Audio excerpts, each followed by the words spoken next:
I am the child who has been returned to the orphanage the most times, simply because I have a sharp tongue and an argumentative personality.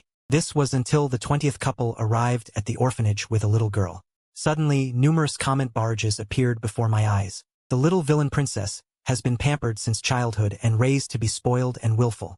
Anyone who dares to contradict her finds their family ruined in a heartbeat. The villainous girl's parents were at their wits' end, which is why they wanted to adopt an obedient child. Attempting to subtly influence the villain, I stood to the side and thought, an obedient child? Well, that has nothing to do with me then. But just as I was yawning out of boredom, a grating voice rang out. Mom and Dad, look, that little boy yawning is so fat. I frowned instinctively and retorted immediately. Where am I fat? Is your vision blurred by eye boogers? The little villain princess stared straight at me. After 10 full seconds of dead silence, she burst into a loud wail, her face turning bright red, but she didn't forget to issue an order. Mommy, he dared to contradict me, make his family ruined. But I have to say, this girl is actually really pretty.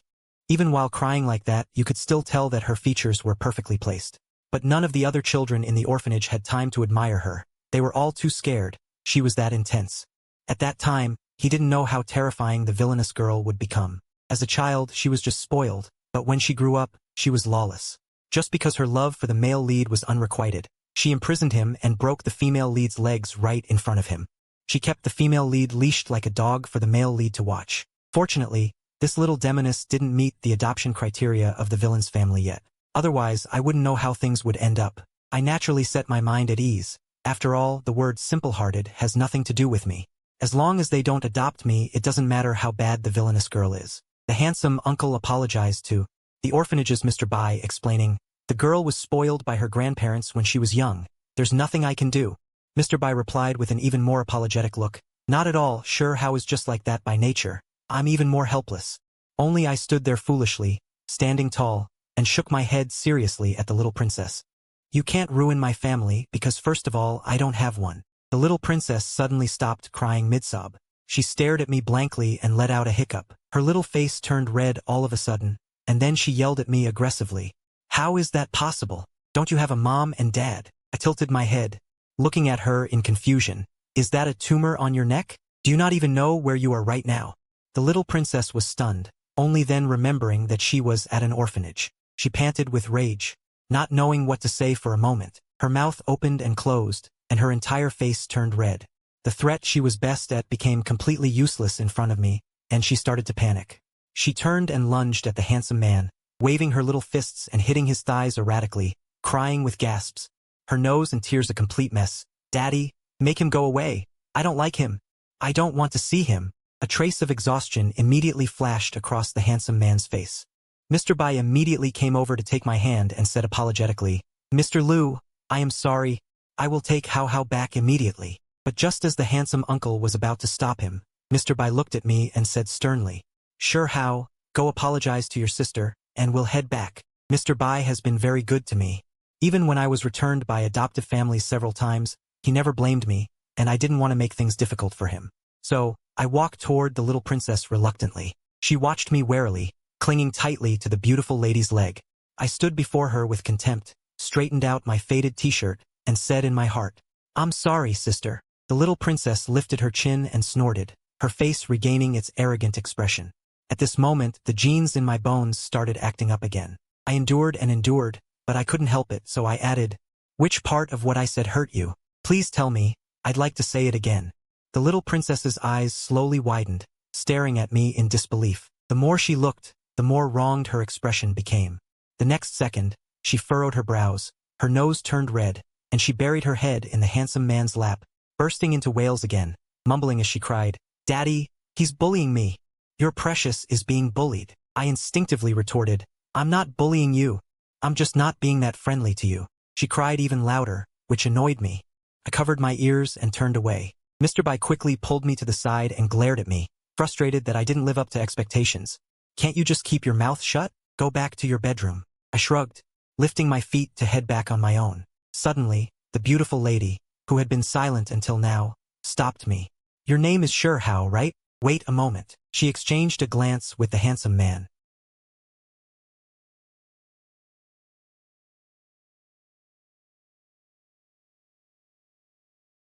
Would you like to reconsider? The little princess doesn't seem to like sure how. The handsome uncle interrupted Mr. Bai. Given the circumstances, we want to try a different approach. Then, the beautiful lady crouched in front of me and whispered in my ear.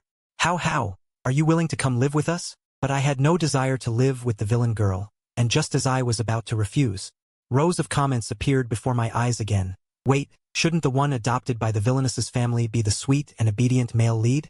Even though this guy looks honest and cute, he isn't the male lead. He'll be killed by the villainess in no time.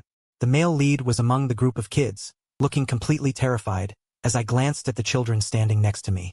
There were several boys of similar age, all with their heads down, not daring to let out a breath, but I had no idea which one the comments were calling the female lead. Otherwise, I would have definitely pushed him out. The comments kept scrolling by. Even though the villainess's family has nothing but money, living by her side means you've got money to get but no life to spend it because the family gives the children who reach adulthood a trust fund worth 1 billion, but the prerequisite is that you have to live to be 18. Wait, why is such important information being mentioned only now? I immediately used my chubby little hands to grab the beautiful lady's hand and nodded heavily. Mom, I'm willing. The little princess suddenly pointed at me and yelled, "Shut up, she's my mom, not yours. I don't care. Whoever gives me 1 billion is my mom." The retort that was on the tip of my tongue was swallowed back down hard. The handsome man looked at my restrained expression and said a bit unhappily, "Truthfully, we adopted you because we hope you can be yourself without any worries." She encouraged me with a gentle gaze, and I suddenly realized, the beautiful lady wants me to fight fire with fire and suppress the little princess. That's easy, whoever holds the 1 billion calls the shots. I immediately said to the little princess with a serious face, "It's not like that, sister. Your mom adopted me, so she's my mom now." The little princess turned red with rage again. She plopped onto the floor, rolling around while crying. "What I say goes, I don't care. I don't want you entering my house." I furrowed my brows and looked at her, quite confused. "Sister, are you Aristotle's sister?" The little princess suddenly went quiet, and a hint of clear-eyed stupidity appeared in the gaze she cast at me. Her ignorant expression made me realize that my current level of culture had completely crushed hers. I shook my head in pity. God filled the world with wisdom, but he held an umbrella over you specifically, sister. The little princess didn't seem to understand yet, staring with wide eyes as she clamored, You, what do you mean?" I tugged at the beautiful lady's sleeve. "Mom, let sister read some books. Our family can't afford to have an illiterate person." The little princess finally understood this sentence. Her little face turned beet red.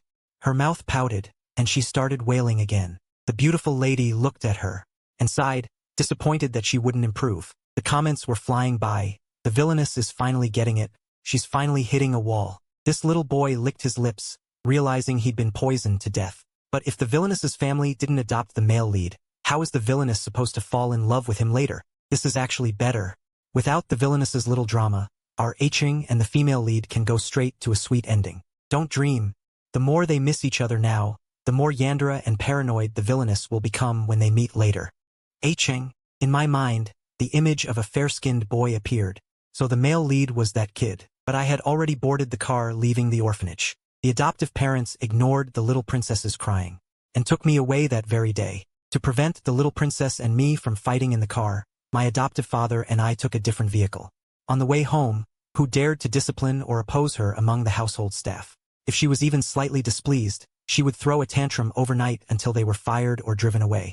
This led the Liu family's servants and the butler to be extremely careful, fearing they would upset her. The car gradually drove into a high-end, magnificent residential area, surrounded by green trees and babbling brooks, just like the place where a prince would live in a fairy tale.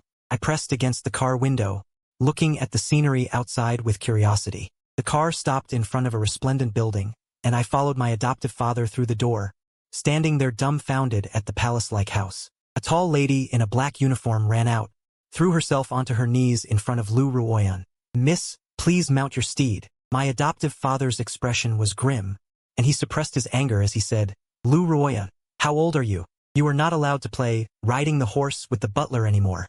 Lu Ruoyan started yelling again. "I don't care. I want to play. I want to play. I even want to ride the horse up the stairs." My adoptive father's eye twitched, trying to maintain a composed demeanor, but I could feel his anger ready to explode. The butler knelt there, smiling to smooth things over. "Sir, the young miss is young and playful. It's fine for me to play with her for a bit." My adoptive father sighed. "Aya, If you spoil her like this, you'll ruin her. The butler was just about to speak, but Lu Ruoyan was already mounted on her thin back. Run! Giddy up!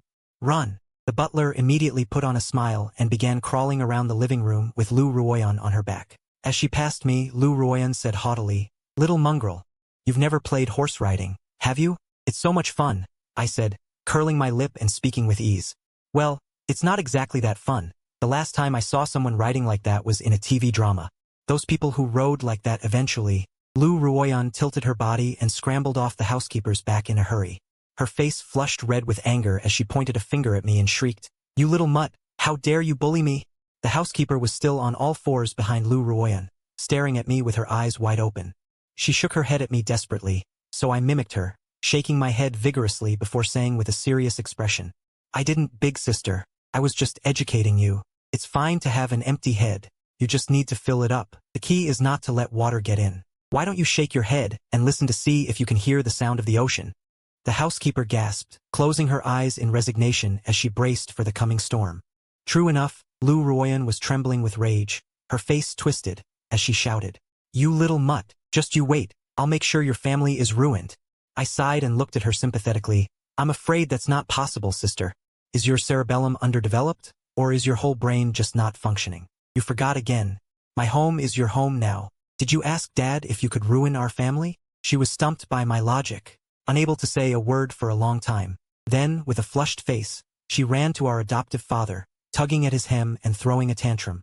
"Dad, he dared to stand up to me. I don't want him here. Send him back." My adoptive father completely ignored her, smiling as he took my hand and said, How? Why don't you play in the living room for a while? Wait for your mother to change, and we'll show you around." I was moved to the point of tears. This was the first time an adult hadn't criticized me for being too aggressive, so I tried my best to act well-behaved. "I'll wait in the living room then." Lu Ruoyan was still desperately tugging at our father's clothes, looking at him with pleading eyes. He helplessly pried her little hands off and said, word for word, "Lu Ruoyan, from now on, how is your brother? Everything you have, he will have too." Lu Ruoyan looked as if she'd been struck by lightning. She stood there crestfallen. My adoptive father's words had solidified my status in the Lu household, and it warmed my heart. I ignored Lu Ruoyan and started wandering around the living room. The living room in the Lu house was huge. It felt bigger than the entire orphanage. I touched this and looked at that, curious, unable to believe this would be my home from now on. Suddenly, a childish sneer sounded behind me. "Humph, little mutt, not only do you look unrefined, but you're also ignorant." Lu Ruoyan realized she couldn't get rid of me, and it took her a few seconds to process it. She pointed a trembling finger at me and shrieked in defeat, "You're a boy with such a bad mouth. Be careful or you'll never find a wife when you grow up." I curled my lip and replied calmly, "That remains to be seen, but since you're so good, sister, I'm sure there will be many elderly people who would love to take care of you when you're older." Lu Ruoyan stared at me, dumbfounded, unable to utter a single word. The barrage of comments flooded in, praising me. "Nice jab, kid. This bratty villainous needs someone to keep her in check. Little brother, could you lend me that mouth? I wouldn't lose a single argument with my old lady anymore. That mouth of his is toxic. It's the first time I've seen a villainous look so utterly soul-crushed. Am I the only one worried she'll turn over a new leaf? What if she doesn't force her love on the male lead anymore? I'm really craving that trope. The harder he roasts her now, the more she'll fall for our gentle male lead at first sight later." "Exactly. Speak your mind, little brother. We support you." But I couldn't care less about Lu Ruoyan and the male lead. The point is to survive in the Lu family until I'm an adult. Of course, if I can help my adoptive parents get rid of a thorn in their side along the way, I'd be more than happy to. Just then, my adoptive mother came downstairs, approached me, served me plenty of food, and said with a smile, "Tell me what you like, young master, and I'll make it for you often." I had never seen such exquisite food. I couldn't resist it at all. I politely said to the housekeeper, "Thank you, Sister Xiaoya." Then I dove right into my plate and started devouring the food. I looked at the barrage of comments floating before my eyes, my expression calm. According to the script, this little princess, Lu Ruoyan, was about to start her spoiled tantrum. My adoptive parents were already tense, prepared to appease her every whim. But they didn't know that for me, this was just the beginning of my path to securing that 10 billion inheritance. Then I dove right into my plate and started devouring the food. To my surprise, the housekeeper actually wiped the corner of her eye, muttering excitedly. She actually said thank you. What a good child. I chewed away while enjoying just how rude Lu Ruoyan could actually be. I just said thank you once, and even the housemaid, Sister Xiaoya, looked envious. Lu Ruoyan sitting across from me seemed as if she was competing with me. She took a bite of food from her plate and also put on an act, saying, "The food tonight is delicious, thank you Sister Xiaoya." As a result, the housemaid froze on the spot. It wasn't until my adoptive mother said with a faint smile, "Xiaoya, sit down and eat," that the maid finally snapped out of it. She pulled out a chair with stiff limbs and sat down, but Lu Ruoyan's manners didn't last long. Just as I was enjoying my meal, she suddenly sneered at me quite rudely. "You country bumpkin, eat less. Look at you, you're as fat as a pig." But I didn't even lift my head from my plate, and with my mouth stuffed full, I said, "Who's fat? My body just absorbs nutrients well. Sister, you should eat less salt. You look so salty, bored/meddlesome," I retorted, shutting Lu Ruoyan down again.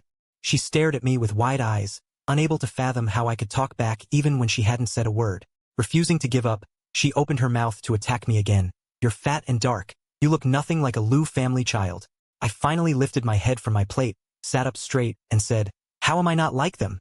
I just don't have as much wealth poison, money-grubbing nature as you, sister." After I said that, Lu Ruoyan frowned in confusion. I knew it. She didn't understand the high-level term wealth poison yet, so I kindly picked up my chopsticks, placed a piece of fish on her plate, and said, "Sister, eat more fish. It'll help with your brain." Lu Ruoyan finally realized what I meant, and her face turned as red as a monkey's butt. "You're calling me stupid again." I comforted her. "It's fine, sister, can be made up for." "But only," she glared at me. "But only what?" I smiled. "But given the gap between you and me, you might need to eat a pair of whales to make up for it."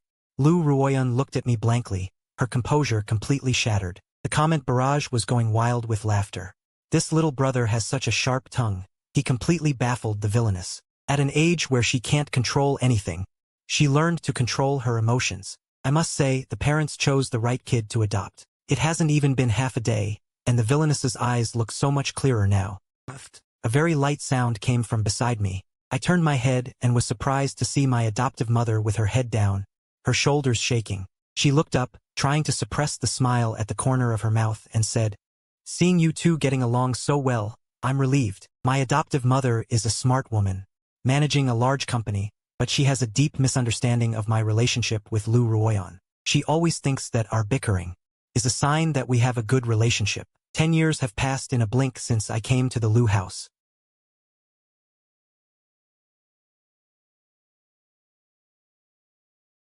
Lu Ruoyan and I have both grown into elegant young people. The boys at school were all blinded by her good looks, often waiting in the cold wind for an hour just to get a glimpse of her.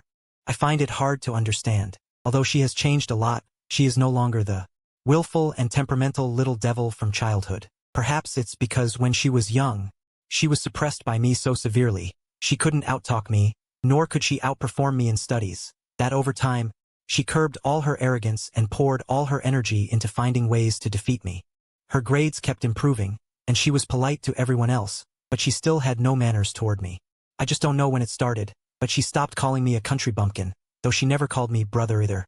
She's a really twisted person. Upon entering high school, Lu Ruoyan and I were still in the same class, but we basically didn't talk at school. I was lonely and aloof, enjoying the state of being alone. Yet, I was quite popular, with flies and bees buzzing around me. On the day the second semester of the second year started, I used the hair wax my adoptive father gave me to style my hair. Since I'm at an age that cares about appearance, I style it from time to time. Unexpectedly, as soon as I went downstairs, I made eye contact with Lu Ruoyan. She twitched her mouth and asked me,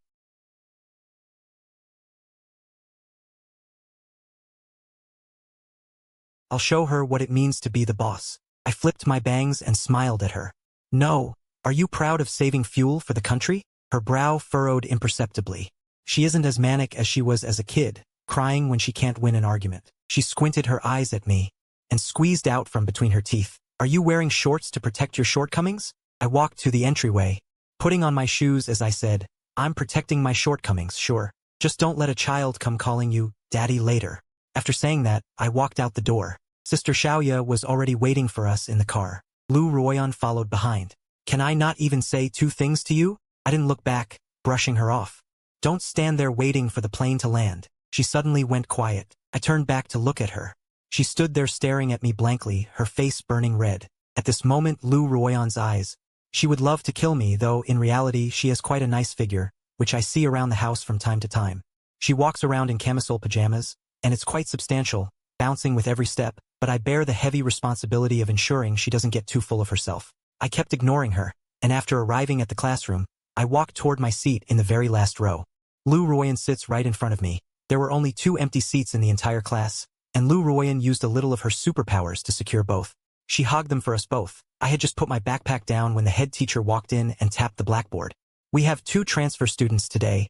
Everyone please give them a welcome." I looked up.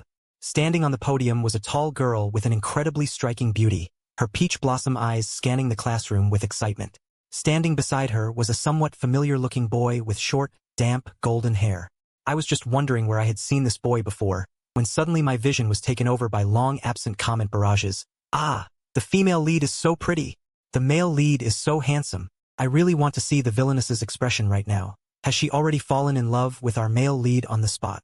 She can't take her eyes off the male lead for even a second, waiting for the love triangle." So, the leads have finally arrived. I looked at Lu Ruoyan in the middle of the classroom. She was slumped over her desk, not even lifting her head.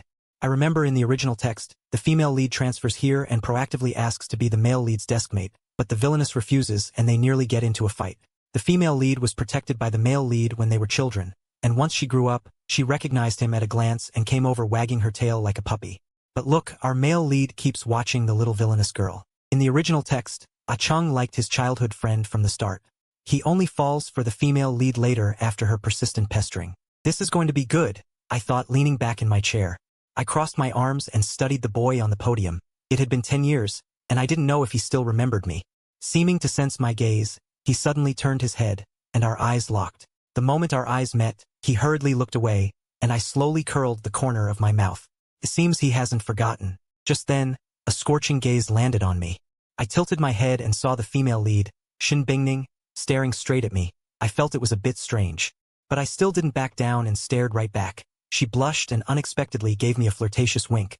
I quickly looked away, getting goosebumps. Why does this person have no sense of boundaries? After they finished their self-introductions, the head teacher told them to find seats themselves and then walked out. The only available seats were next to me and Lu Ruoyan, and Ing Chang walked straight toward Lu Ruoyan. He stopped in front of Lu Ruoyan, smiling warmly as he spoke. "Classmate, would you mind if I sit next to you?" Lu Ruoyan was lost in thought and didn't seem to hear him. She didn't even lift her head. The smile on Ing Cheng's face stiffened. He tapped her desk lightly, and only then did Lu Ruoyan look up. She asked with a polite but distant tone, "Is there something you need?" Ing Cheng smiled and pointed to the seat next to her.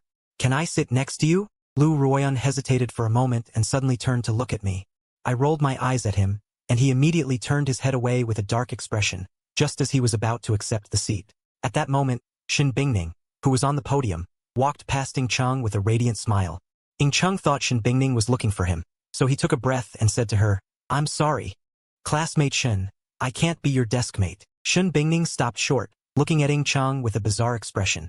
"Are you all right? Who wants to be your deskmate?" Ing Cheng was stunned. His face turned various shades of green and white, and he retorted, "You don't want to be my deskmate?"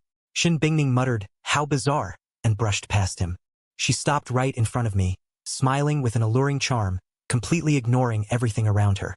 Those eyes were fixed firmly on me, as if staring at a prime piece of meat. The barrage flooded with question marks. What the hell? The female lead isn't fighting the villainous for the male lead. Don't panic, guys.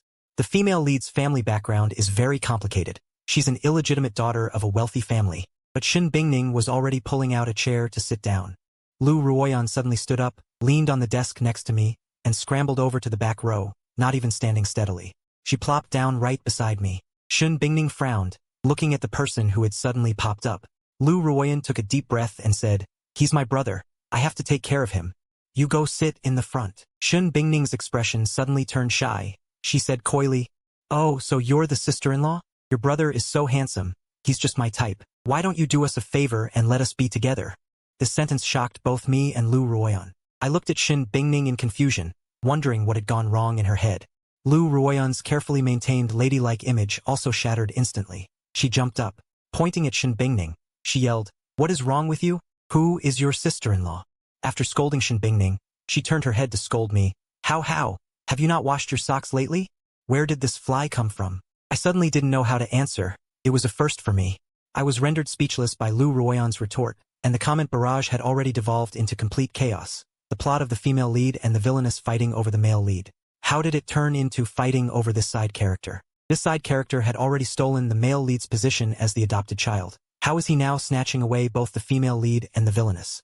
Is it possible that the male lead isn't a specific person, but that the villainous's younger brother automatically becomes the male lead? That would make the original male lead far too tragic. Not only did he miss out on the status of a wealthy adopted son, he even lost his romantic prospects. It's all this side character's fault. What was he trying so hard to show off for? A thief who steals someone else's destiny. Exactly. Our male lead, that young man, is so innocent and kind. He clearly didn't do anything wrong. I sneered inwardly. I don't know if the speculators in the barrage are right, but if Ito Makoto truly didn't do anything wrong, why wouldn't he dare to look me in the eye? Ito Makoto looked at the situation before him in disbelief, his hands clenched tight, his face flushed red with embarrassment. Seeing me silent, Lu Ruoyan raised her hand and patted my head, though she didn't use any force. She just patted me awake. How? You're usually so good at running your mouth. Why have you become a mute now? I was just about to open my mouth when Shin Bingling said with a straight face, "Sister-in-law, it is a bit abrupt to call you that right now, but my love for How is genuine. If you're worried, I can date your brother right in front of you." Lu Ruoyan's face turned as dark as ink, and she gritted her teeth, saying, "You still want to pursue him? You've got some nerve. How, this woman wants to chase you. Did you hear that? She actually dares to pursue me. That's truly rare. Ever since I was a child, every girl who has said more than 2 sentences to me has kept their distance, except for Lu Ruoyan. That's because she can't avoid me." The familiar offensive energy filled my chest again, and I didn't hold back against Shin Bingling at all. I opened my mouth and asked, "Why are you chasing me? I don't have any dog food in my hands." But Shin Bingling didn't feel offended in the slightest. Instead, her eyes widened in excitement. "It's true that you don't have dog food. But do you think I'm like a puppy? Forget about being a puppy. If you agree to be with me, I would give you my life." Lu Ruoyan and I were both left dumbfounded. Damn, I've met my match. I have to stay steady. I'll keep throwing shade. "Why don't you just say you'll give me all your money?" Offering nothing but things no one wants. Shin Bingling shook her head sincerely. "It's true that my life is worthless, but my feelings for you cannot be measured by money." I was instantly stunned. Folks, how do I reply to this? I, too, have a day where I'm driven into a corner. Fortunately, the bell finally rang. Saving me, Shin Bingling pushed Lu Ruoyan aside when she wasn't paying attention, and plopped down right next to me. She gave Lu Ruoyan a sweet smile. "Thank you, sister-in-law." Lu Ruoyan was completely furious and shouted in a suppressed voice, "Shut up! I am not his sister." Shin Bingling paused for only a second, then put on an expression as if facing a great enemy, turned to me and whispered, How, is her temper usually this bad? It feels like she gets angry at everything. My mom said that women with unstable emotions are bad for a household." These words landed perfectly in Lu Ruoyan's ears. "You dying green tea, what did you say?" She squeezed the words out from between her teeth. The teacher happened to walk into the classroom, and Lu Ruoyan glared daggers at Shin Bingling, forced to return to her original seat. Shin Bingling cowered behind me, not forgetting to add fuel to the fire. "Look, how, she's so fierce. I'm scared." The barrage was absolutely stunned. "Wait, the female lead's green tea vibe is so cute, it's literally floating off the screen. The villainous was born for the incestuous trope. She's really panicking now. Her hard-maintained breeding has gone to the dogs. Hee, I'm rooting for the female lead because I can't resist her face. Do I really have to choose? I'll take the green tea female lead, and I'll take the tsundere villainous too. To be honest. Actually, I want to take them all too, but I don't dare because Lu Ruoyan is staring at me like a ghost." During class, Shin Bingling said she didn't bring her book and insisted on sharing mine. She leaned her face, which rivaled any star's, very, very close to mine, and there was a faint fragrance on her. But I'm a hot-blooded 16-year-old real man after all. How could I handle this kind of temptation? Without realizing it, I became lost staring at her profile. Just then, the teacher went out, leaving us to study on our own. Shin Bingling suddenly let out a low laugh. How?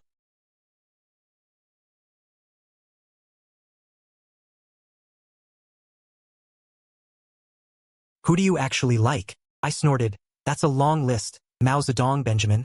Franklin, Joseph." But to my surprise, she actually understood. "Indeed, I like them too." I opened my mouth, not knowing what to say. My kind of attack only works on an illiterate person like Lu Ruoyan. A sense of frustration quickly rushed to my head, leaving my neck burning red. Shin Bingling suddenly shoved her head right in front of me. How, your neck is so red. How cute. I pushed his head away. Watch your mouth, you'll give me diabetes, he said with a constant, beaming smile. I nodded and said, fine, I won't say anything, but sooner or later I'm going to devour you. Just then, Lu Ruyan suddenly turned her head, the veins on her forehead throbbing, staring at us with a sinister look. She said in a snarky tone, you two are quite chatty, aren't you? Should I notify Dad to prepare your bride price in advance? I was genuinely afraid she would tell on me to our adoptive parents. After all, I usually teased her using the boys who pursued her, but this was the first time. Pinned by her gaze, I quickly said righteously that she couldn't break a tough nut like me. Hearing this, Lu Ruyan raised an eyebrow at Shin Bingning in triumph, though Shin Bingning wasn't the least bit discouraged. Instead, she whispered in my ear that a woman who likes to tell tales isn't worth having, and the look of triumph on Lu Ruyan's face instantly froze. She reached out to grab Shin Bingning's hair, but what could Shin Bingning possibly do against her? Just then, Yi Tingxing suddenly frowned and turned around, smiling as he opened his mouth. Classmate sure how. I really envy you being so popular with girls. Is it because your hairstyle is so trendy? Unlike me, I only ever care about my studies and don't care about external things at all. The three of us looked at him in unison. That was such a pretentious act that even a flash of disgust crossed Lu Ruyan's eyes. I remained silent for a moment. I had wanted to observe him a bit more, but he just had to crash into me. Then I wouldn't be polite. Using the judgment I'd learned from years of roughing it in the circle of card sharps, I sized him up from head to toe and said with a smirk, you really don't need to care. As long as you know how to fake it. He was taken aback, but his face soon resumed that hypocritical smile. Yes, I have always taken my studies very seriously. Don't the teachers tell you anything for styling your hair every day? I was about to burst out laughing. I tried to suppress the corner of my mouth, stared straight at him and said, nope, our school is quite open-minded. You look a bit pale, would you like me to slap you twice to boost your hemoglobin? A sliver of inadvertent smugness flashed across Yi Tingxing's eyes, but he still gritted his teeth and said, Brother sure how, you speak quite boldly. I didn't even raise an eyelid. Brother E, your tone of voice is truly disgusting.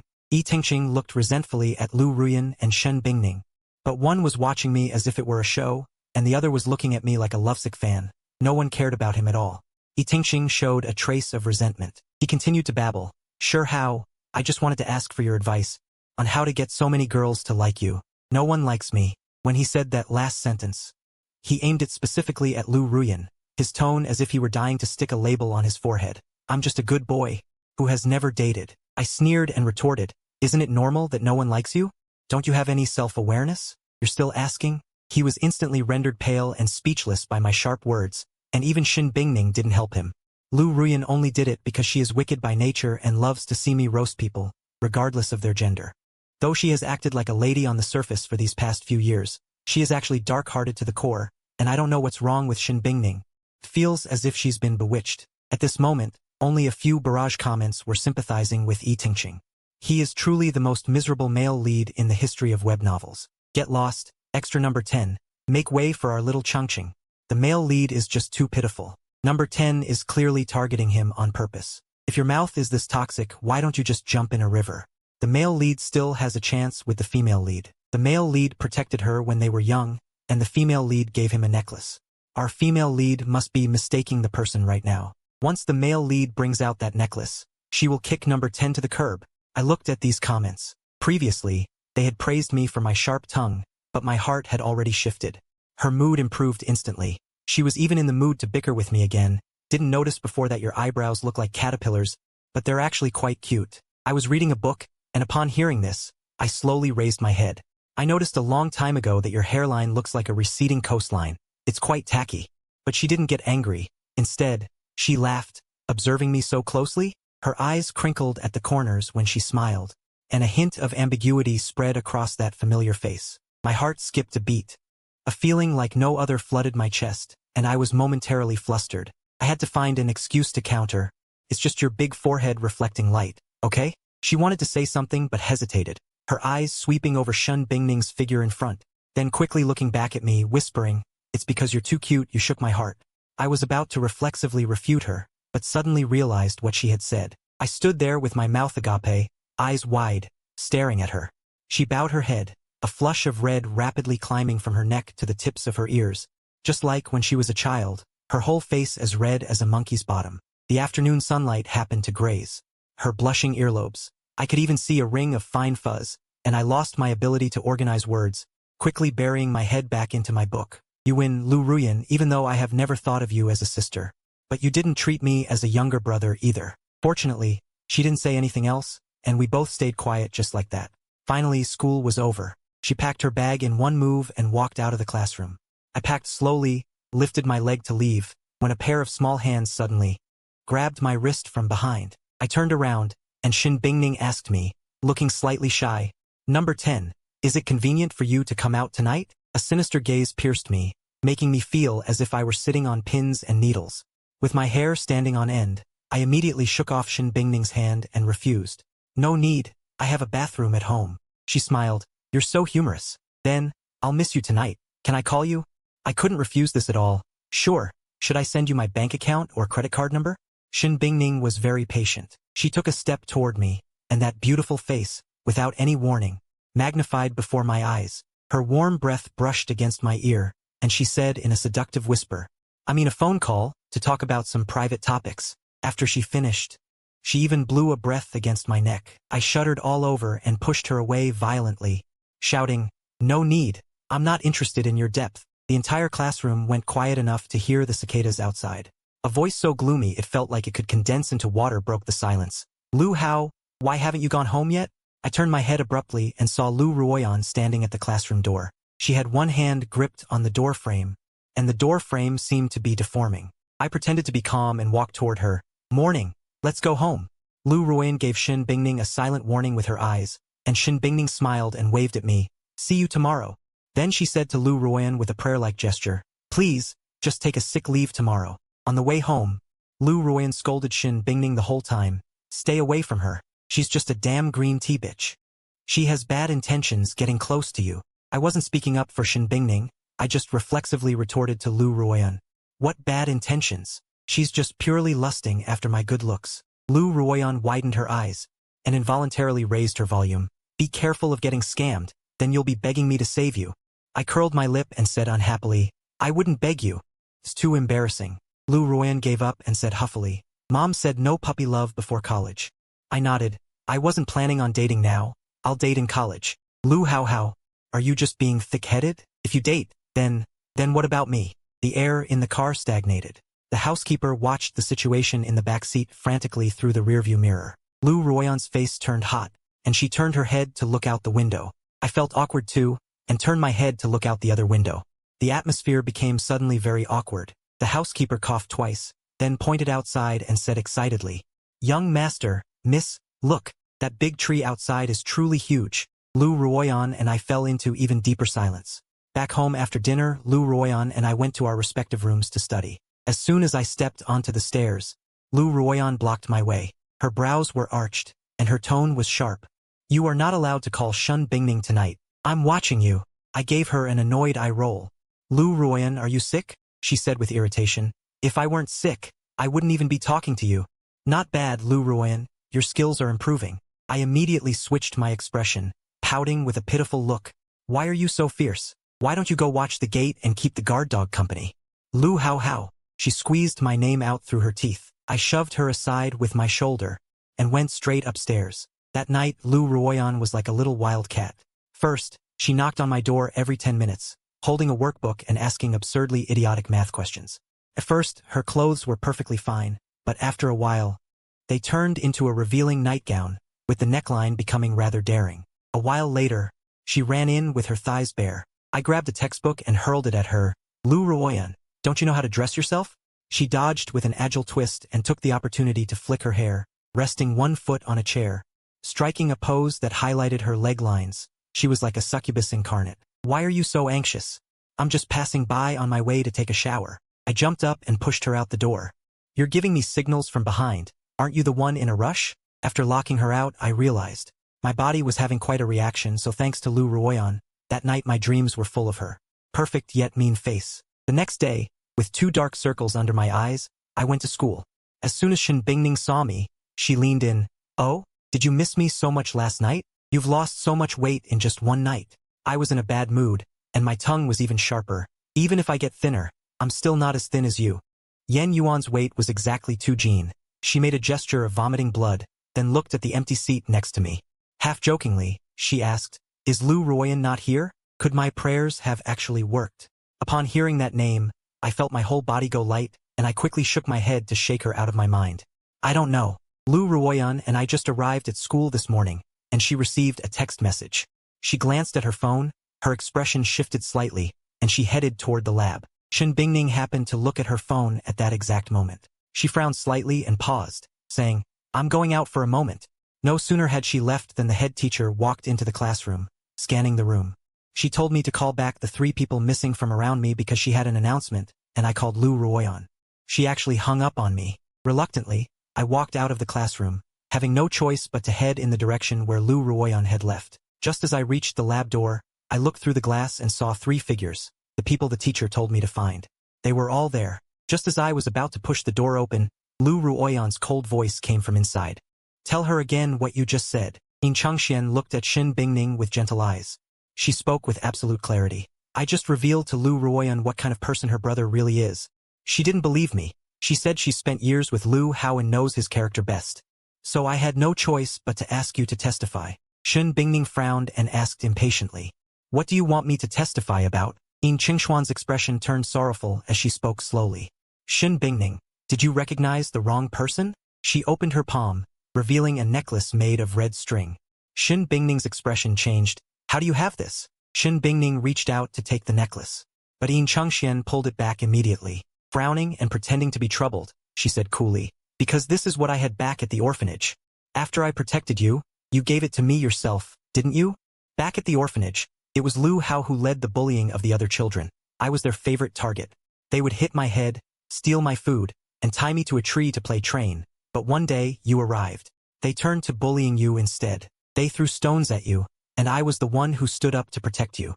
You only stayed at the orphanage for 3 days. When you left, you gave me this necklace." Shin Bingning stared at Yin Changxian, unmoving. Her expression was very strange. Lu Ruoyan grew impatient and cursed under her breath. "I don't have time to waste here with you people." After saying this, she turned to leave with a dark face. Yin Changxian panicked. She reached out and grabbed her. "Ruoyan, both the witness and the evidence are here. Do you still not believe it? Your brother is a bully." Lu Ruoyan shook off Yin Changxian like she had been electrocuted and screamed. "What kind of person that idiot Lu Hao is doesn't need you to tell me. Who the hell do you think you are?" Yin Changxian recoiled in fear and said tremblingly, "I just didn't want you to be kept in the dark. She was jealous of me when we were little. I didn't want to expose her when I saw her again. But as you can see, she keeps targeting me, so I decided to reveal the truth to you all."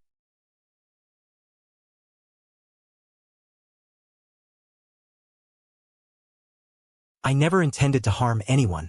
I'm only standing up for myself." I felt like throwing up. After Yin Changxian finished her dramatic speech, Lu Ruoyan sneered, "Truly spectacular. Now you can get lost." After the scolding, she walked quickly toward the door, but Shin Bingning called out to her, "Wait a minute, don't you want to know the truth?" Lu Ruoyan paused. I was tired of hearing this, so I didn't wait for Shin Bingning to continue. I pushed the door open and walked in. "Yin Changxian, what brand of plastic bag are you? To be so full of trash?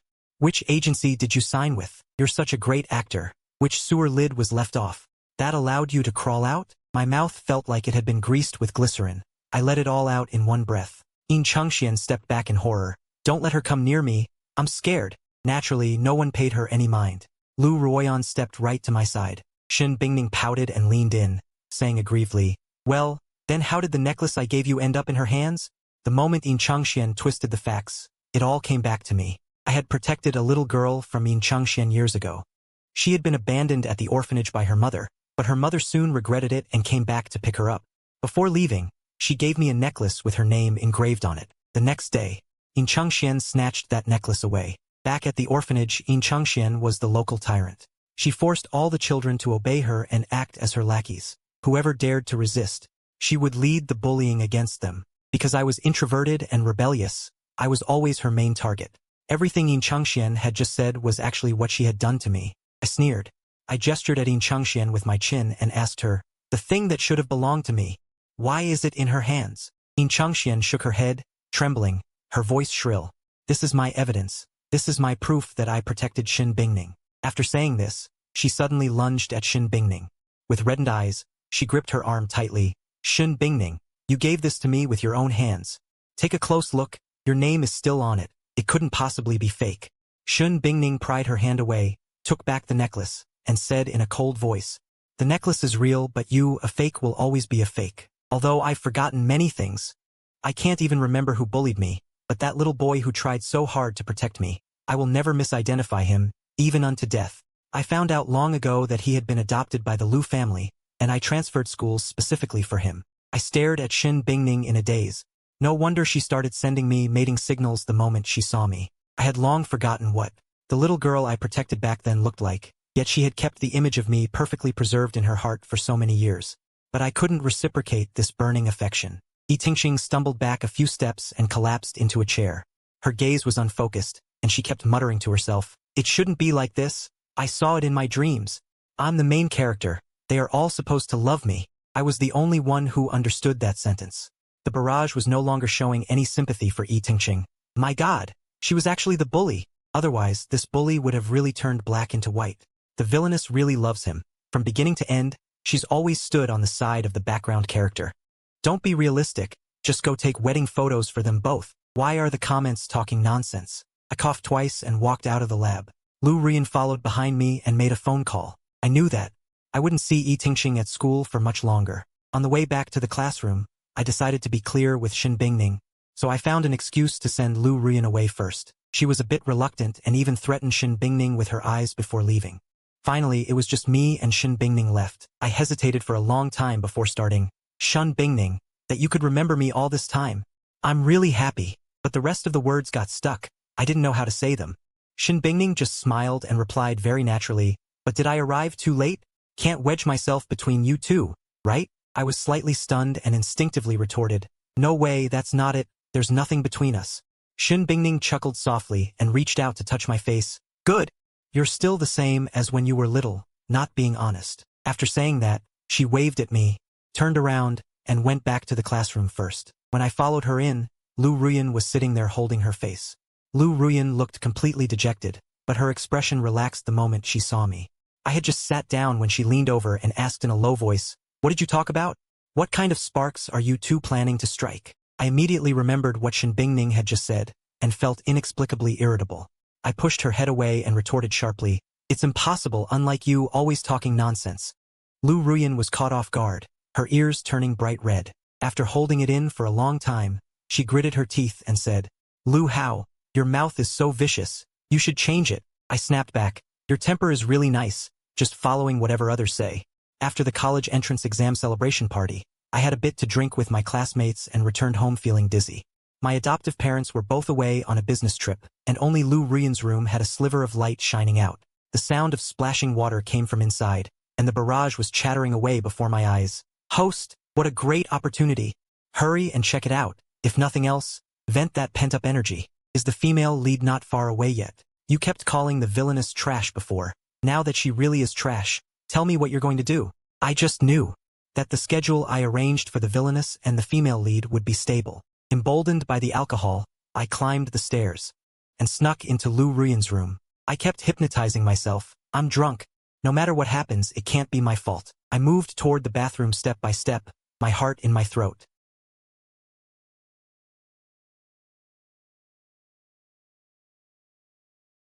Hot breath brushed against my neck, and a playful voice sounded above me. "Don't tell me. You went to the wrong room?" My head was spinning, and I couldn't think at all. So I relied on instinct and instinctively retorted, "I didn't. I came to your room on purpose." "Oh." Lu Ruyan's voice was very pleased. "Then since you entered my room, you surely didn't come here just to see me, right?" I retorted. "Who says? I came here specifically for you." Lu Ruyan paused, and deliberately elongated her tone. "Then since you came for me, it shouldn't just be that you want to do something with me, right?" I said righteously. "How is that possible? I want to do everything with you." The air around us suddenly went quiet. A few seconds later, I could only hear Lu Ruyan let out a deep breath. "You said that yourself." "Classmate Lu Hao." I kept my eyes open, staring nervously at the pitch-black ceiling, preparing to take the initiative when suddenly the light overhead turned on. My adoptive parents were holding a cake and squeezed into Lu Ruyan's room. "Congratulations, babies. The college entrance exams are over." The sound stopped abruptly, and I rolled off Lu Ruyan's bed, my groggy head instantly clearing up. Lu Ruyan was lying on her side in silk pajamas, looking incredibly seductive. I looked at my stunned adoptive parents, stammering as I tried to explain, "Dad, Mom." My adoptive mother rushed toward me. "Oh my God, son, you've finally gone blind. You actually like Lu Ruoyan? Mom is so happy. I've been worried that you two would go your separate ways. Lu Ruoyan has finally shown her true colors again. Now my biggest headache is completely resolved. Honey, hurry up and bring over the gifts for the kids." My adoptive father immediately pulled 2 documents from behind his back. They were 2 trust funds worth 1 billion each, promised to you upon adulthood, and now that you've finished the college entrance exam, you are free to choose the life you want. My adoptive father and mother hugged me closely, each planting a kiss on my face. Then they dragged each other out of the bedroom. Before closing the door, my adoptive mother winked at us and said, "We're heading out and we'll be back in 3 days. Oh right, I've given the house staff the time off too." The door clicked shut. The world went quiet instantly. Before I could regain my composure, Lu Ruoyan's ghostly voice rang out behind me. "Continue, classmate Lu Duanduan."